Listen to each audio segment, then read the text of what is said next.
Thanks for joining us for another edition of Weekend Winners. This Saturday night, it's a little different. Rather than heading to Albion Park, we're heading Bayside. We head north of Brisbane because we're going to Redcliffe. They're set to stage a 10-race program. Action gets underway just after 5:30, and it's a really strong card of racing coming our way this weekend. In this edition of Weekend Winners, we plan to catch up with Nathan Dawson and Pete McMullen.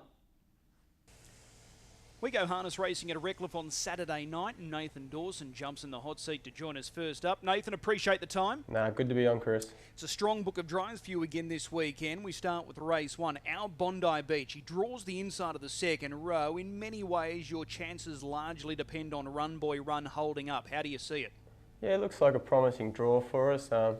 It's probably a good gate for him. He likes to follow along the pegs there, so yeah, hopefully the one can hold up and we should be in the finish. It looks like there is a bit of pace drawn the front line. Run Boy Run, our little digger's quick off the gate, and there's a few towards the outside that can also show speed. But if Run Boy Run holds up, it really enhances your chances. Yeah, definitely.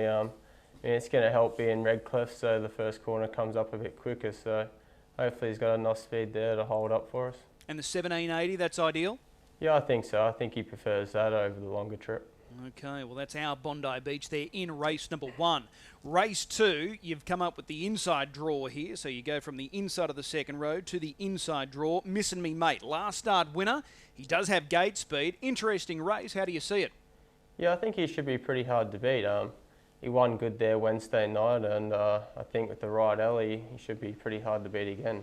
Again, looking at this front line, looks like there's some early speed. Classy Americans got gate speed, Colonel Joy Elms Creek, and a big question mark runner here is the stablemate of Missin' Me Mate in Rock and Roll Icon first up. Yeah, there's good speed to her outside, but I don't think they're any quicker than what we are, so I'll punch out pretty hard. I'd like to hold up. Okay, Handsome Hero's drawn on your back. He's a horse that's going well, so if you do hold up, he comes right into the mix here. Yeah, I think so. He's going to get the good trip. He's probably the main danger from the draw, but hopefully there's enough in the tank and we go to the line first. Do you believe that Missin' Me Mate goes best when he's in front? I think he's pretty versatile. I think he comes good from behind and also in front, so hopefully we don't cop too much pressure and he's got a kick at the finish. Okay, let's move across to race five. Oyster Stride, drawn two off the second row. This looks a pretty tidy race. There's a few winning hopes here. Oyster Stride with that second row draw, do you give him a chance? He's going to need a lot of luck going his way, but he's definitely not out of it. If he puts his best foot forward, he might run into the placings. Yeah, he's been unplaced his last five. He needs that little bit of luck, and I suppose a lot do at this level, but his sectionals are still okay, so with luck he can feature. Yeah, that's right. I mean, his form doesn't look that great on paper, but he actually hasn't been too far away from them. So hopefully a bit of luck, we should be thereabouts. Okay, race number 6, you're going to drive Wicked As here. You had the choice of Looking Fabulous and Wicked As. You drive Wicked As. She backs up from Tuesday, fourth. She wasn't all that far away. How did you assess it? Yeah, she's going all right at the moment. She's probably a little bit below her best, but she's not that far away, so hopefully we can get some luck and we should be thereabouts as well. Is it fair to say the key rivals here are all facing second row draws, Rockita, Saucy Dreams, Jiggle and Jive? I think so. Hopefully we can get a little bit of a head start on them and make them chase us. She's going well enough to win though. She is, definitely. As I said, she's just going to need a little bit of luck on her side, a few things going her way, so if that happens, she's definitely in with a shot. All right, that's race 6, number 5, Wicked As. Race 7, you're down to drive number 8 here. There's a chance.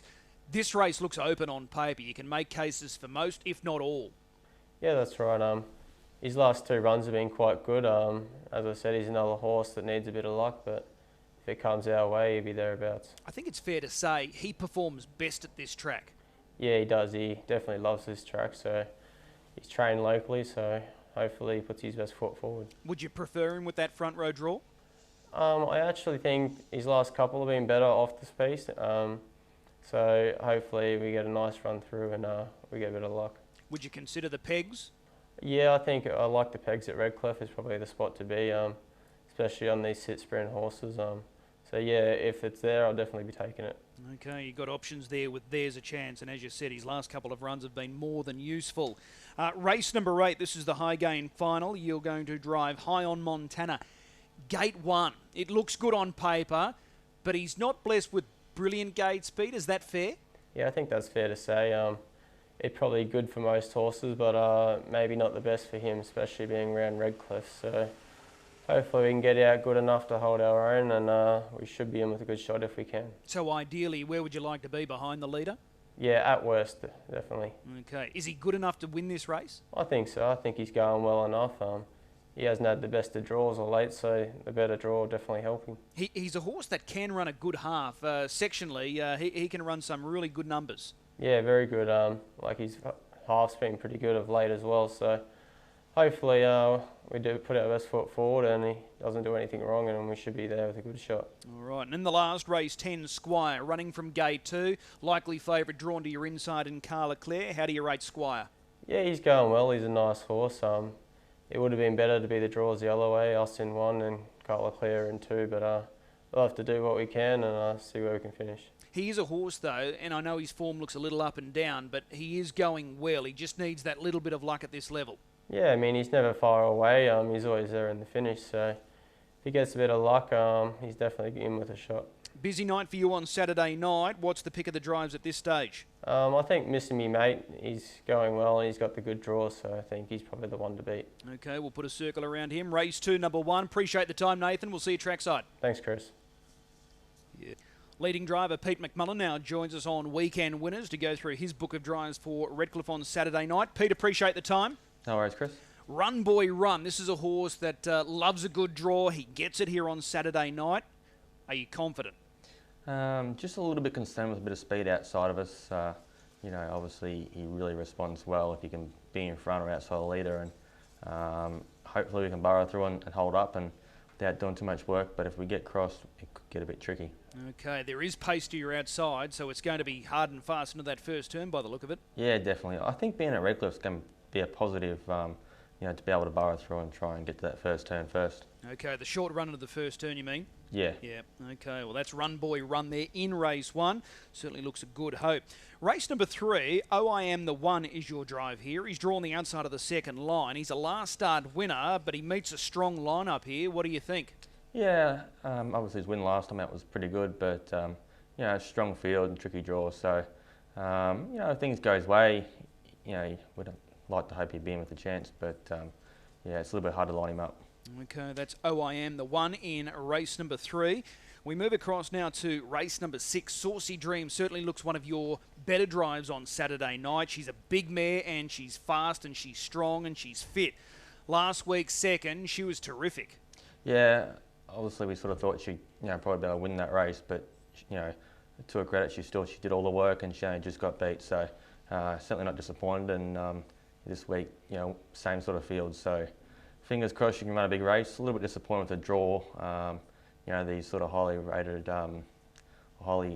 rated with the band assessment of the mares, and the way they draw and they get a random barrier draw and draw bad. It's a bit disappointing, but anyway, hopefully she's still too good.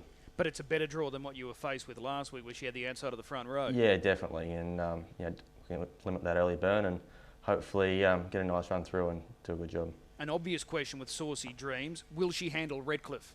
Well, she was horse of the year at Wagga there a little while back, so you know, she got around that little track there, so fingers crossed she'll get her in Redcliffe okay.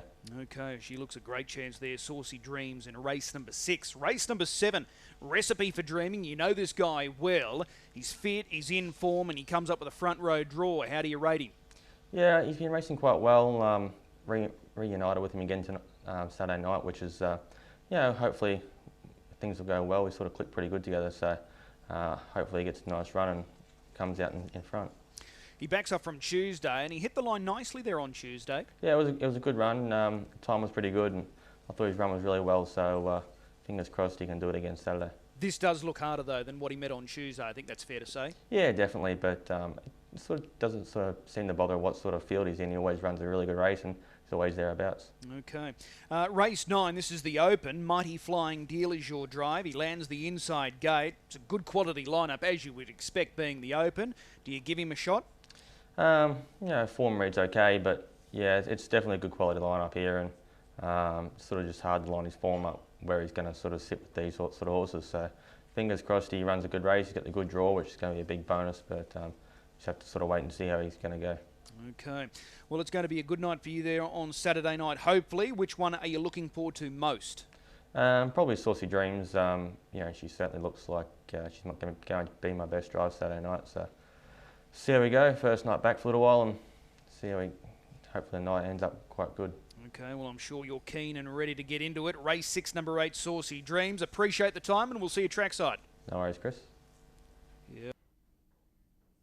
A big thanks to both Nathan Dawson and Pete McMullen for their valuable insight going into this weekend's card of racing. As I said, 10 races, 5:38. If you're looking for a good bet on the program, I think we've got to be patient. Wait for the last. Race 10, number 1, Carla Clare.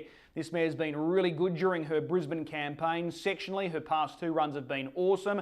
Lands a perfect gate here. I think if we're patient, we can get the spoils in the last. Race 10, number 1, Carla Clare. Remembering, if you are having a punt this weekend, please do so responsibly. We'll see you trackside.